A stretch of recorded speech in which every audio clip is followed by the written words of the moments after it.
All right, so this video is going to be about Latin gerunds. So essentially a gerund is a verb that you're going to use as a noun. A verb used as an adjective, as you probably already know in your Latin classes, is a participle. And so they agree with nouns. These are going to be verbs that are taking the place of a noun in a sentence. You could pretty easily think about this in the English sentence with he thrives by exercising. And you see the he thrives is your subject and verb, and your by exercising is a preposition. Now, usually in a preposition you get a noun, but in last, exercising is a verb. It's got the ing right there. The same kind of thing is going to happen in Latin, where this is going to have features of a verb, obviously, but it's also going to have cases and number like a noun, because it's being used as a noun, and therefore the function is going to be in whatever case it needs to be. So let me show you that right now. I'm going to erase really quick here.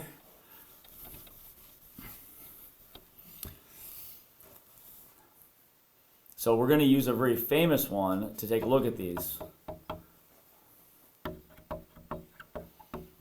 Qui habet aures audiendi audiat. I'm sorry, I made a typo there. That's okay. Fix it. There we go. All right. So qui habet aures audiendi audiat. Now you'll notice this isn't that hard of a sentence if you know that aures means ears. And audio, as you know, means to hear. Habet means to have. Qui is who. So you get kind of a noun relative here. He who has, and here you have your accusative, ears. Okay, he who has ears. But what we're really focusing on this video is this audiendi right here. The nd is going to be your key. So for gerunds, you're going to kind of make a little note up here. You're going to look for an nd plus a second declension ending. It's pretty cool. And you'll notice that the I ending there is then your genitive. So it ends up being he who has ears of hearing. You'll notice that the genitive gives you your of, and then your verb means hear, and then you put an ing. Ears of hearing, and then of course your subjunctive form, let him hear. And so this is from scripture, but it's a great use of the gerund there. So you'll notice we can have a genitive verb now essentially. And in the place where you would have a noun after the preposition of, now you have a verb. Pretty cool, pretty cool. Let's go through some more basics really quick. I can't push too hard on this thing. Feel free to rewind and rewatch if something goes too fast for you, and you can always email me with questions. Okay, so we know that you're going to have an nd. You'll note sometimes, though, not sometimes, you'll always note that their gerunds are always singular. Their counterparts, gerundives, which will be a different video, can be plural. But gerunds are always singular. And if they have a second declension ending, which they do, that means that you're going to be limited to these endings right here. You have an I, an O, an and an O.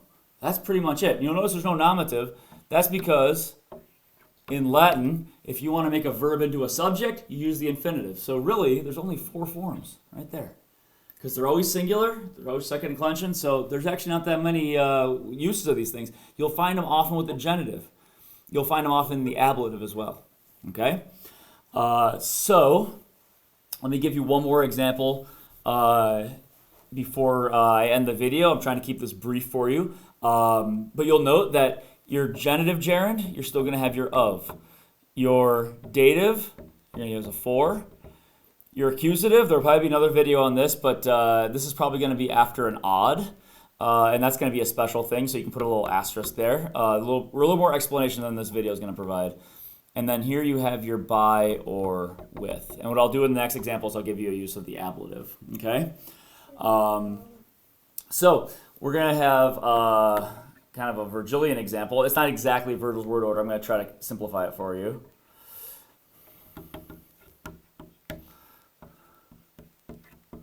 So we have fama viget eundo. So here you have fama, your subject. Viget means to thrive. So fama thrives. Eundo, you might notice, has the nd there. So what is a gerund? The o ending is going to be your ablative there. And the eu, it actually comes from eo ire, to go, which means that you have fama, rumor, thrives by going. If you think about what a rumor does and how it is, it kind of grows and thrives the more it spreads, right? So this by going gives you that gerund in the ablative with your by, okay? And then you have your verb with the ing instead of an ablative noun that you're expecting. All right, so this is basically how gerunds work. Again, if you have any questions, do let me know. I'll try to make more videos on NDs, but this is the basics of Latin gerunds. Thank you.